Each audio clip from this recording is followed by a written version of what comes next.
Hello everyone, I am Golu Kumar. Welcome to our YouTube channel Gurukul for market research.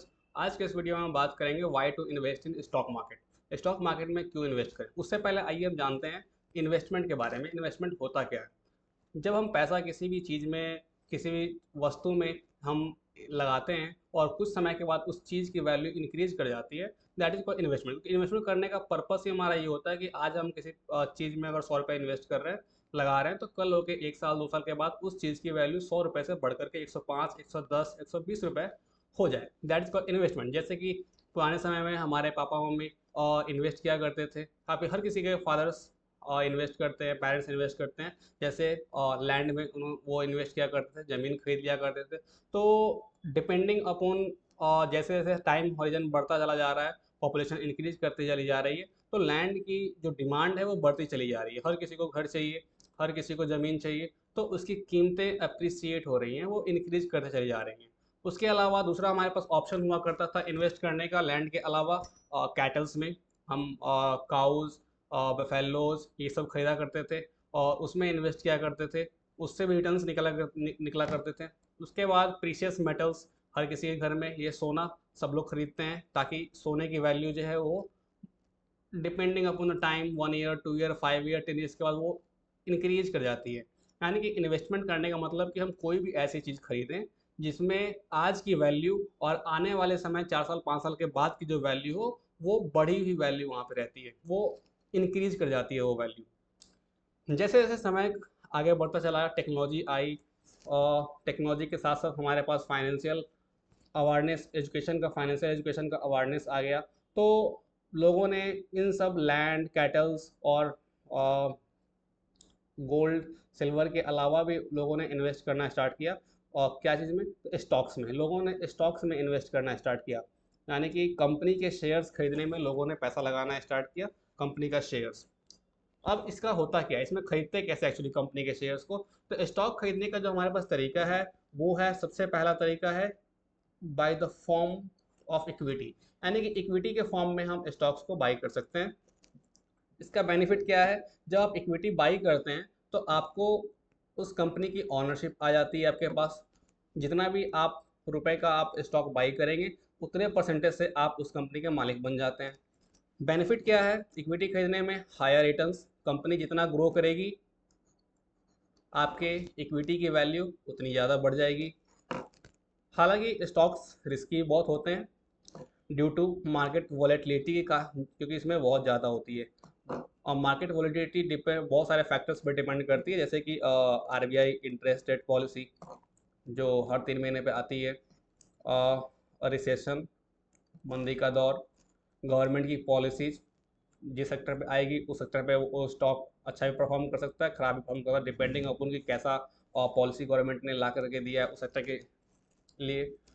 Elections के results, ये सब भी depend करते हैं इक्विटी में। तो इसलिए इक्विटी बहुत ही हाई रिस्क की एसेट क्लास होता है जिसमें हम इन्वेस्ट कर सकते हैं। दूसरा फॉर्म हमारे पास है बॉन्ड्स।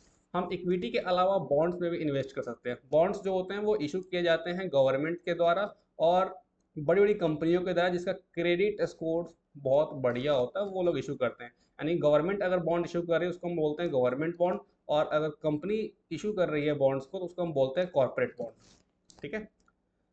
बॉन्ड्स में एक्चुअली होता कैसे है, क्या था, सपोज जैसे कि मान लिया जाए कि एक कंपनी है, उसने बॉन्ड 10,000 रुपये का इशू किया है यहाँ पे, जो कि इंटरेस्ट रेट्स कैरी कर रहा है 10% पर एनम के हिसाब से। और उसकी जो मैच्योरिटी वैल्यू है वो है 10 ईयर्स। यानी कि एक कंपनी ने 10,000 का बॉन्ड इशू किया 10% पर एनम इंटरेस्ट के हिसाब से और 10 साल के लिए। तो अगर आप इस बॉन्ड को खरीदते हैं 10,000 रुपये दे करके, तो आप हर साल 1,000 रुपये आपको मिलेंगे टिल द मैच्योरिटी। और जैसे ही ये मैच्योरिटी उसकी कंप्लीट हो जाएगी, तो after the 10th year company अपने बॉन्ड को आपसे वापस ले लेगी, यानी उसको रिडीम कर लेगी, और आपका जो इन्वेस्टमेंट वैल्यू है वो आपको वापस मिल जाएगा। रिस्क की अगर बात करें तो बॉन्ड्स में रिस्क कम होता है इक्विटी के मुकाबले। इक्विटी हायर रिस्क क्लास का एसेट है, हायर रिस्क, उसमें उसमें रिस्क बहुत होता है इक्विटी में। बॉन्ड में इक्विटी के मुकाबले रिस्क बहुत ही कम होता है। नेक्स्ट क्लास की अगर हम बात करें तो हम इन्वेस्ट कर सकते हैं रियल एस्टेट में। रियल एस्टेट में हम कैसे इन्वेस्ट करेंगे, तो हमारे पास दो तरीके हैं रियल एस्टेट में इन्वेस्ट करने के। पहला कि हम फ्लैट्स बनाएं, घर बनाएं और उसको रेंट पर दे दें। दूसरा या तो उसे हम सेल कर दें। तो ये इन दो तरीके से हम रियल एस्टेट में भी इन्वेस्ट करते हैं।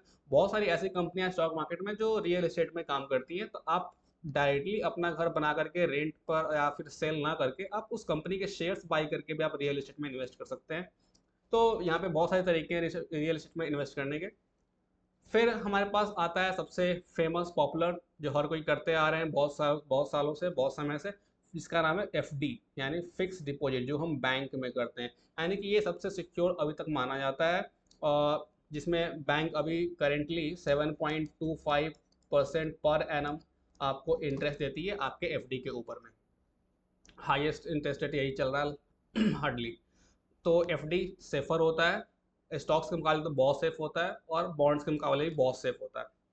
फिर आता है हमारे पास mutual fund. Mutual funds actually होता क्या है, म्यूचुअल फंड की अगर हम बात करें तो इसमें दो तरीके से हम इन्वेस्ट कर सकते हैं। एक तो एफडी के जैसे हम वन टाइम इन्वेस्टमेंट, जिसको हम बोलते हैं लमसम अमाउंट, और दूसरा हम एसआईपी, यानी कि हर महीने एक पर्टिकुलर अमाउंट का पैसा हम हर महीने continuous over the period of long time हम उसको क्या करेंगे, उसमें इन्वेस्ट करते चले जाएंगे।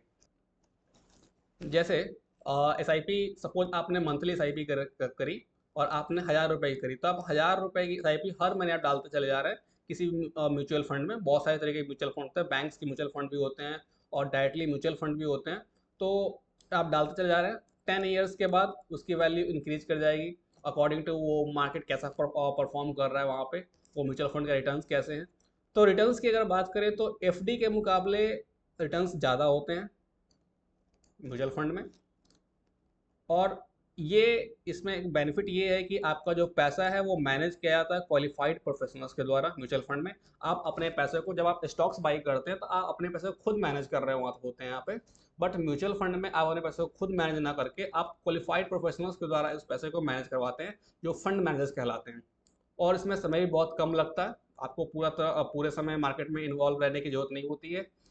Your amount is invested in different sectors, और आपका पैसा जो है अलग अलग सेक्टर्स में इन्वेस्टेड रहता है। तो ये आपके लिए होता है म्यूचुअल फंड। फिर हमारे पास तरीका आता है ईटीएफ, एक्सचेंज ट्रेडेड फंड। यानी कि आप ईटीएफ, सपोज जैसे कि आपको गोल्ड खरीदना है, तो अभी गोल्ड का भाव जो चल रहा है वो 89,000 के आसपास मान के चलते चल रहा है। गोल्ड का भाव अभी 89,000 के आसपास चल रहा है, ठीक है। तो हम सपोज मानते हैं कि मेरे पास उतने पैसे नहीं है, हम गोल्ड नहीं खरीद सकते, तो आप क्या कर सकते हैं, गोल्ड का ईटीएफ बाई कर सकते हैं। तो गोल्ड का ईटीएफ जो होगा वो एक्चुअल गोल्ड के भाव से बहुत कम होता है, वो उसमें आप एसआईपी कर सकते हैं, और उसमें आप वन टाइम भी आप उसको इन्वेस्टमेंट उसमें उसमें भी आप कर सकते हैं। तो एक ईटीएफ के फॉर्म में भी आप वहाँ पे इन्वेस्टमेंट कर सकते हैं। फिर हमारे पास ये आता है सैलरीड क्लास लोगों के लिए पीपीएफ, पब्लिक प्रोविडेंट फंड। यहाँ पे सैलरीड क्लास के अलावा भी लोग यहाँ पे इन्वेस्ट कर सकते हैं, बट जो सैलरीड क्लास ज़्यादा इसमें इन्वेस्ट करते हैं, बिकॉज आपकी अपनी सैलरी का कुछ हिस्सा वो कटवाते हैं वहाँ पे।